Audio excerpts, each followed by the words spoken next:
Are you new to City Heroes or a returning player and you play on the Rebirth server and wanting to know more about the Guardian archetype in the game? I'm Controlled Chaos and the video going to go over that archetype now.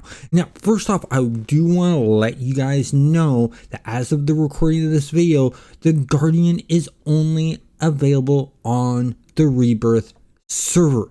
In the future, that may change. I don't know. I can't predict the future, but let's go ahead and get into the Guardian. So the Guardian archetype on the Rebirth server is a very interesting one.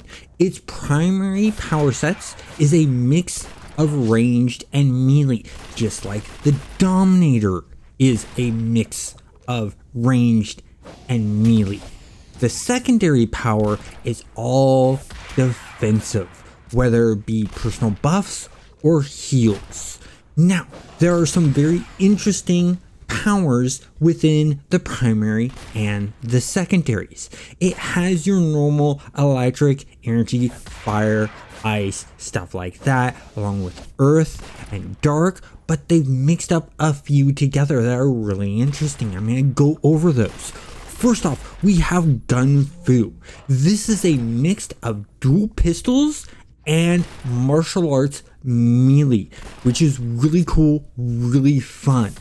And it does have that Gun Fu feel, but it won't be the same Gun Fu feel you get after doing a dual pistols martial arts blaster. And the reason being is in Gun Fu, for the Guardian, you do not have access to Key Punch. And the reason being is I've actually spoken to the developers about this, is when they had Key Punch in there when testing it, it made the archetype or class way too strong. It made them overpowered. So they took Key Punch out. And the reason being is because Key Punch in itself, when you hit someone with it, they slowly fly back and allows you to do a shot or two off on them while they are in the air. Because you have your secondary abilities being defensive abilities and buffs and heals, you're really able to take a lot of damage. And so this made it a little unbalanced. And I agree with them in a game developer's stance that yes, this would make it overpowering. It does break that Gun Fu type of feel in a way, but not by much. So it's still a really good power set to choose. The next one that I want to talk about in the primaries is Hellfire Assault. Hellfire Assault is a really cool, interesting mashup. What they've done is they've taken the whip from the mastermind of Demon Summoner and they put it in with some melee abilities from fire, and this makes it really good. You got things like, Hellfire Flares, which is the regular fire flares that fire blasters have. They've taken and added in a Hellfire Smash, which is a melee fire attack that fire melee has. But then you have like Crack of the Whip, which is using a whip attack and things like that. So it mixes it up really, really nicely. There are a few more that I want to go over here and talk to you guys about.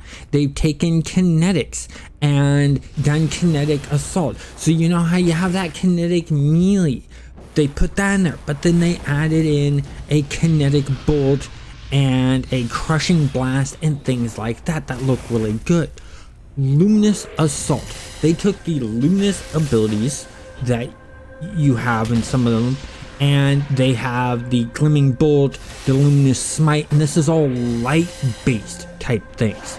Then they took the mace powers from the Arachno Soldier and put it in here. So you get the mace beam, you get the smash and things like that.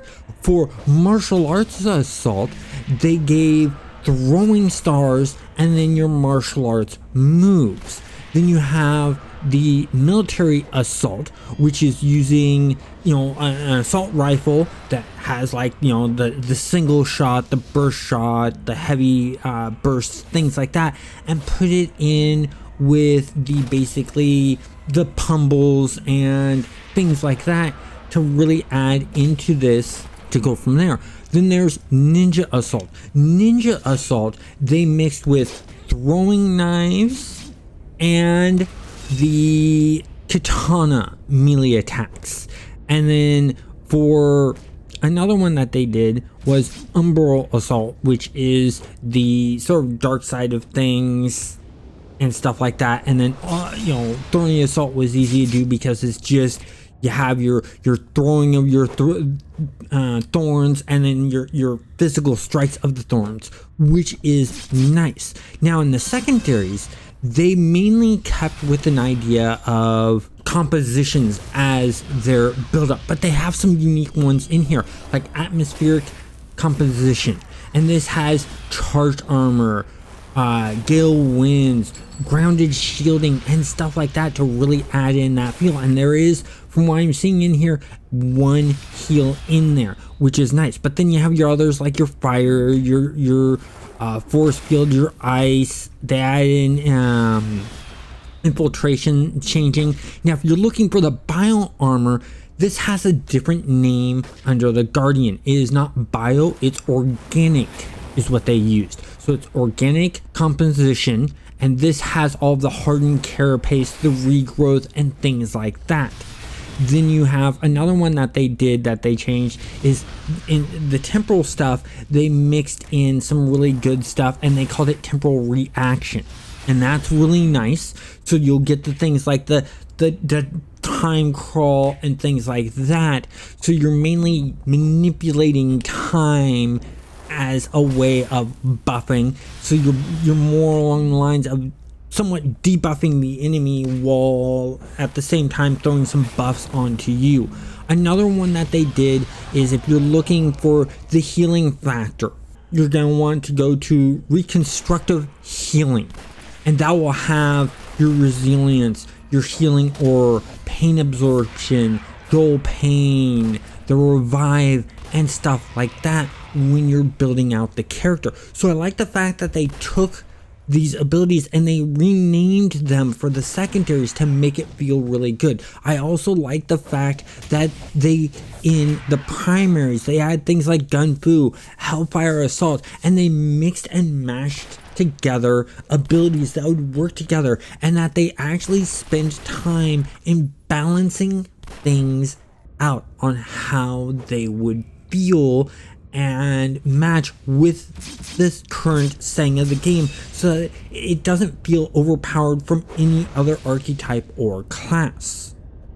Now, when going into socketing enhancements for this archetype, you want to focus on predominantly for your attacks. You want to do accuracy and damage, and then any kind of secondary effects that you want to have, such as, let's say you want to do an energy assault and you want to do a lot of knockbacks. So you would focus a lot of your enhancements abilities for your power blast and your bone smasher and stuff like that to have the knockback and knockdown enhancements in it. You still want some accuracy in there, definitely, because if you don't have accuracy in there, you're not gonna hit.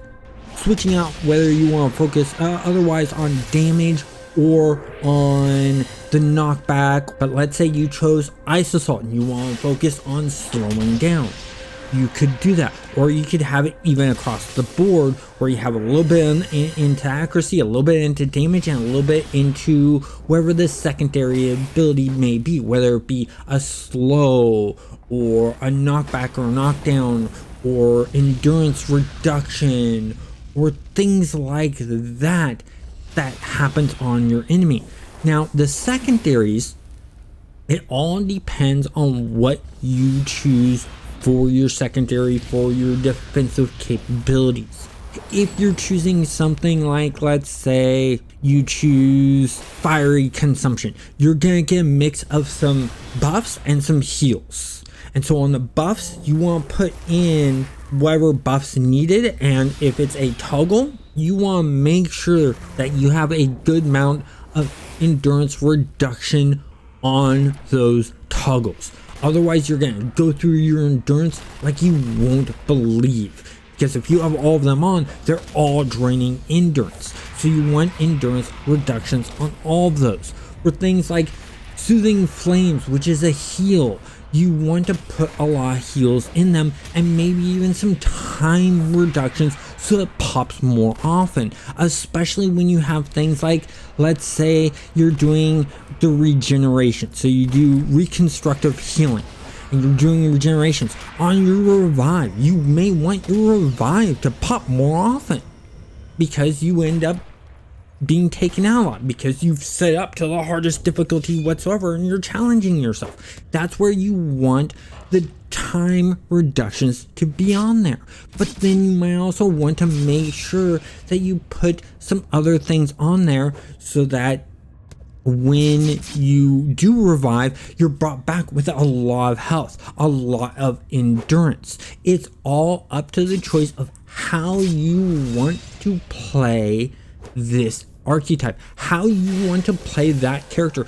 You could do 2 Earth Assault ones, and you could have one that just predominantly focuses on doing damage and taking damage. Then the other one, you could have it focus on knockbacks and knockdowns and knockups, and then also focus predominantly on the healing aspects and getting back up. Or let's say you chose something different like Dark Corruption. You could have it, instead of focusing predominantly on the abilities to keep yourself safe, you could focus more on the healing and making sure that the fear has a lot of effect and things like that, and just mess around and remake these same types of power set builds completely different with the enhancements you choose. So what you do with the enhancements in these builds is really up to you and how you want the character to play out. So I hope you guys jump on Rebirth servers and try this Guardian archetype out. It's been out for a long time, but I finally got to the point where I can do a guide with it and have fun with it. I know I've made a bunch of Guardians. I love making Guardians. They're a great archetype and very well planned out. If you enjoyed this video and found it helpful, it'd be great if you hit that like button so that I know that you enjoyed it. Now, if you haven't played on Rebirth, link in the description down below will get you to their site so that you can install. And if you're not subscribed, subscribe and have a great day.